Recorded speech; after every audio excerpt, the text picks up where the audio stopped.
What's going on, guys? JHoyt back with you. Today we got our second video of our Call of Duty Black Ops Cold War beta. It does not get any shorter the more times I say it.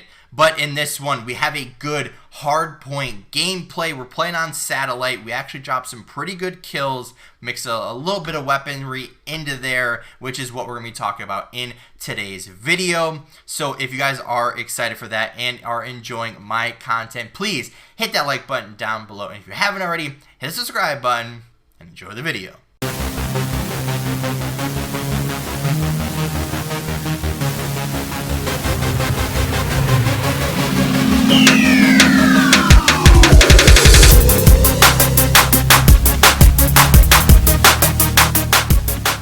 What's going on, guys? JHoyt back with you today. Welcome back to the Call of Duty Black Ops Cold War beta. As I said in the intro, we're going to be playing some hardpoint on satellite, and we're going to be talking about the guns. So if you remember back to Call of Duty Modern Warfare, right, the last Call of Duty game that came out, it was a M4 as the armor light rifle, the assault rifle, the AR, whatever you want to call it. The M4 was that main gun.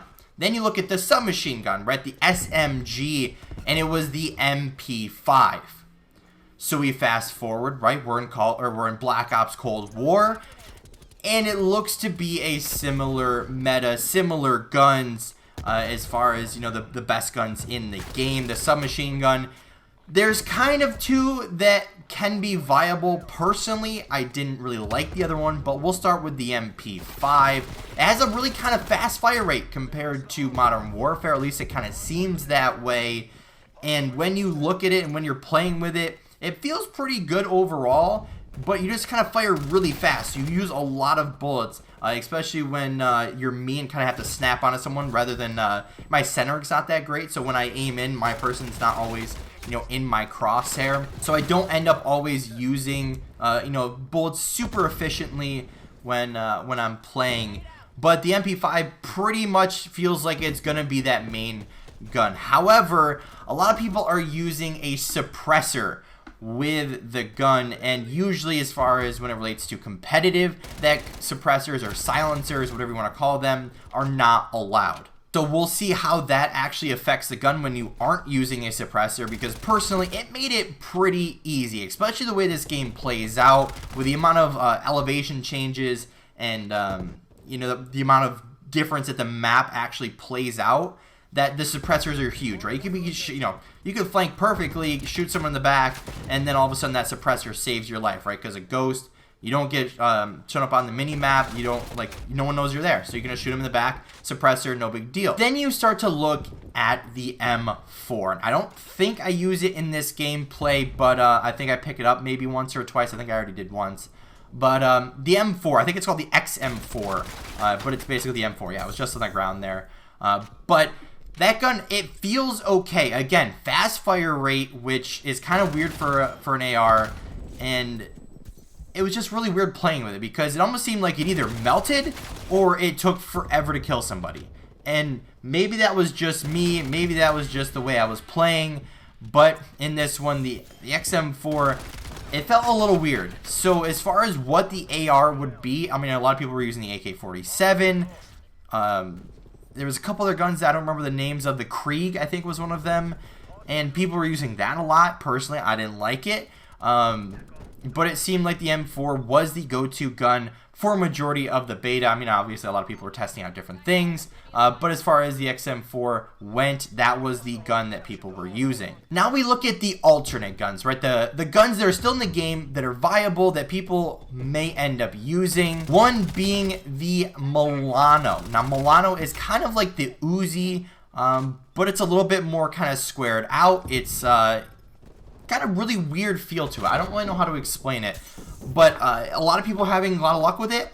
I personally was not, even with you know, all the attachments and all the same attachments on the gun that, you know, the people that were having success were using. I personally just didn't find success with it, so it didn't really fit my playstyle. That's where the MP5 came in, and you know, worked a lot better for me. So I was just kind of using that one. But then the other alternate submachine gun that people were using was the AK-74U, which is a gun from Black Ops 1, and then kind of thrown in over the years. But you know, I always liked that gun. Obviously, Black Ops 1 was where I got my start, where I started playing and enjoying Call of Duty. And you know, it obviously feels a lot different than Black Ops 1. The whole game does.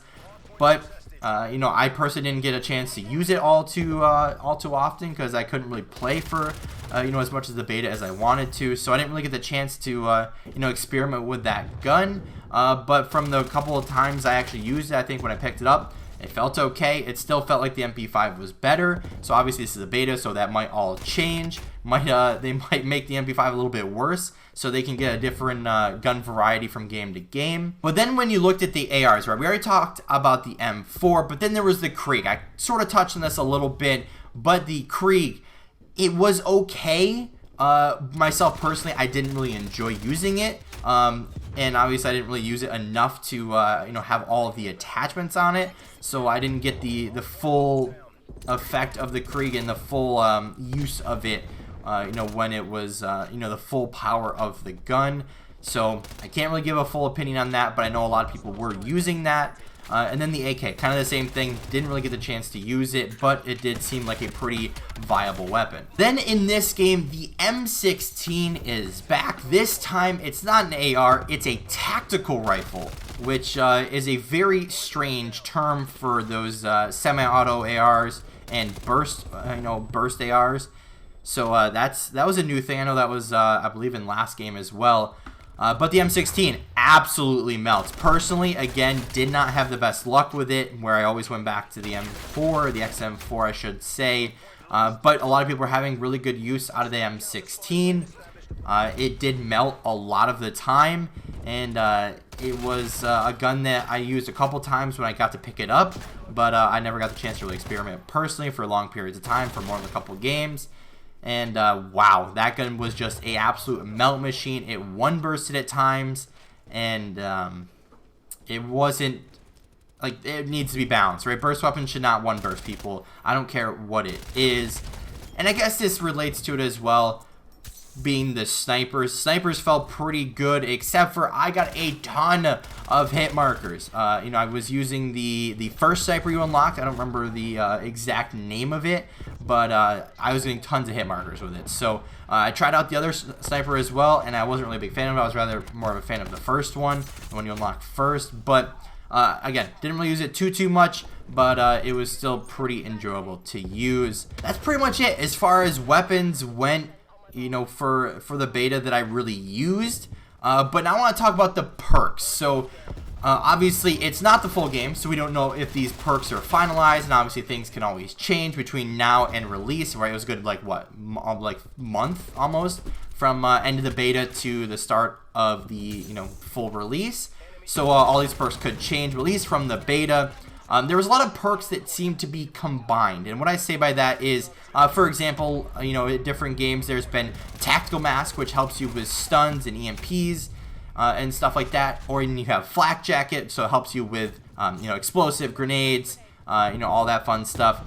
And they would almost combine the two into one perk, so it'd be like Resistance or something, and it would be into one. Or you look something at like Gung Ho, which was you know, before in the game, where it helped you bring up your gun faster after sprinting and whatever. But now it's like, it's the old Gung Ho plus like lightweight, and then like dexterity and something else. So they combine like sometimes three or four perks into one perk. So I don't know if they're just kind of testing it out, or if they're, you know, have more to come, or what the case is. But you know, it felt kind of weird having perks that, you know, have been in the game before that did a certain thing, and you kind of expect them to do that maybe with a little tweak, but not to have a bunch of perks combined. That was a little weird. But then I want to go to the wild cards, and this is probably the last thing we'll cover in this video, because I know I do want to talk about maps in a different video.